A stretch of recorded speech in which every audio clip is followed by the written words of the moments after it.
نبی نے ایسا کیا تو نبی کی اداؤں کا نام ہی طواف، نبی کے اداؤں کا نام ہی طواف ہے۔ ورنہ آپ بتاؤ کہ حضرت آدم علیہ السلام جب زمین سے آسمان سے اتارے گئے تو کہاں اتارے؟ سرندیپ یعنی ہندوستان۔ اب نہ شری لنکا بنا ہے وہ، پہلے ہندوستان تھا وہ۔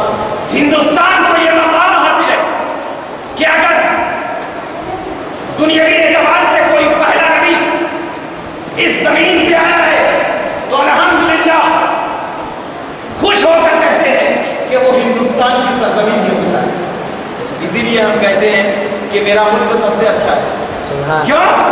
اس لیے کہ ہندوستان کی سرزمین پہ آدم کا نزول ہوا، سرندیپ کے پہاڑیوں پہ آدم کا نزول ہوا۔ تو اب میں یہ کہتا ہوں کہ اے آدم، آپ کا تو نزول سرندیپ کے پہاڑیوں پہ ہوا، تو کوئی سرندیپ کے پہاڑیوں کی چکر کیوں نہیں لگا؟ پہلے نبی تھے، سرندیپ کے پہاڑیوں کی چکر کیوں نہیں لگاتا؟ تو آدم کا عشق بھی بولے گا کہ مجھے جو فرشتوں نے سجدہ کیا تھا مجھے نہیں کیا تھا، نور محمدی کو کیا تھا، محمدی کو کیا تھا۔ جب مجھے خواہش ہوئی کہ میں بھی نور محمدی کو دیکھوں تو عبدالحق محدث دہلوی علیہ رحمۃ اللہ رضوان نے اپنی کتاب مدارج النبوہ صفحہ نمبر 71 میں روایتوں میں لکھ دیتے ہیں کہ آدم کو جب خواہش پیدا ہوئی کہ نور محمدی کو دیکھو تو آدم کے انگوٹھے میں نور محمدی کا دیدار ہو گیا۔ اب جب نور محمدی کا آدم کے انگوٹھوں میں دیدار ہو گیا تو آدم کا عشق بول اٹھا کہ چوم لو اور آنکھوں سے لگا۔ یہ عشق ہی بولتا ہے، کوئی غیر نہیں بولتا۔ اب جب آدم دیکھنا، میں تو آپ کو پہلے بتا دوں اللہ اقسم بہذا البلد وانت حل بہذا البلد، یہ محبوب یہ مکہ کوئی مکہ نہیں ہے، کچھ بھی نہیں تھا، آپ کا قدم پڑا تو عزت ملی۔ ورنہ مکہ کو کوئی عزت کوئی احترام نہیں تھا، یہ آپ کا قدم ہے۔ لا اقسم بہذا البلد، قسم ہے اس شہر کی، انت حل بہذا البلد، اس لیے کہ آپ اس میں موجود ہیں، آپ اس میں موجود ہیں۔ یہ ورنہ یہ کوئی مکہ نہیں، مکہ کی کوئی وجود نہیں، مکہ کا کوئی نست و نابود اس دنیا کے نقشے میں نہیں۔ آپ نے جب آیا قدم رکھا نقشے میں آ گیا۔ اب دیکھنا جب حضرت آدم اترے کوئی وہاں پر کوئی نہیں جاتا، کہاں؟ میدان عرفات۔ حضرت حوا کو بھی پیدا کیا گیا، اس کے بعد ملاقات کہاں ہوئی، پہچان کہاں ہوئی حضرت آدم اور حضرت حوا کی؟ عرفات۔ عرفہ یعرفو کا معنی ہوتا ہے پہچاننا، عرفہ یعرفو کا معنی پہچاننا۔ میدان عرفات کو میدان عرفات اس لیے کہتے ہیں کہ وہاں آدم اور حوا کی پہچان ہوئی تھی، اور یہ پہچان کرایا کس نے؟ یہ پہچان کرایا کس نے؟ سرندیپ کے پہاڑیوں پہ پہچان نہ ہوئی، انڈونیشیا کی سرزمین پہ پہچان نہ ہوئی، مدینہ المنورہ کی سرزمین پہ پہچان نہ ہوئی، بلکہ پہچان عرفات کے میدان میں ہوئی۔ جو اس لیے خدا کو معلوم تھا کہ یہ میدان ایسا میدان ہے کہ اس میدان پر لاسٹ خطبہ میرے سرکار کا ہوگا، لاسٹ بیان میرے سرکار کا ہوگا۔ تو اسی لاسٹ بیان کی نسبت کی بنیاد پر خدا نے کہہ دیا کہ آدم کی بھی پہچان ہوئی ہے اور میرے مصطفیٰ کا خطبہ بھی یہاں ہوا ہے، لہذا حج کا اسے رکن اعظم بنا دیا جائے، رکن اعظم بنا دیا جائے۔ کیوں؟ اس لیے کہ میرے سرکار کے قدم میدان عرفات میں پڑ گئے تو اے حاجیو اب تجھے کوئی چھٹکارا نہیں، عرفات میں تو جانا ہی جانا ہے۔ اگر تو نہ گیا تو تیرا حج ہوگا ہی نہیں، چاہے تو قربانی کر کے دم دے دے حج نہیں ہوگا، چاہے تو روزہ رکھ کر دم دے دے حج نہیں ہوگا، چاہے تو اور کچھ کر دے حج نہیں ہوگا۔ کیوں؟ اس لیے کہ میرے سرکار کا قدم پڑا ہے، اس لیے کہ میرے سرکار کی زبان سے نکلی ہے، اور جہاں پر میرے سرکار کا قدم زبان تن من دھن سارا لگ جاتا ہے اس کو سارے جہاں سے اعلیٰ و مقام مل جاتا ہے۔ تو اب ذرا دیکھنا جب میرے سرکار کا ایک مرتبہ قدم میدان عرفات میں پڑا، غور کرنا بہت پیاری بات بتا رہا ہوں، جب میرے سرکار کا ایک مرتبہ قدم میدان عرفات میں پڑا تو اللہ نے حج کا بڑا رکن بنا دیا کہ وہاں کرنا ہی کرنا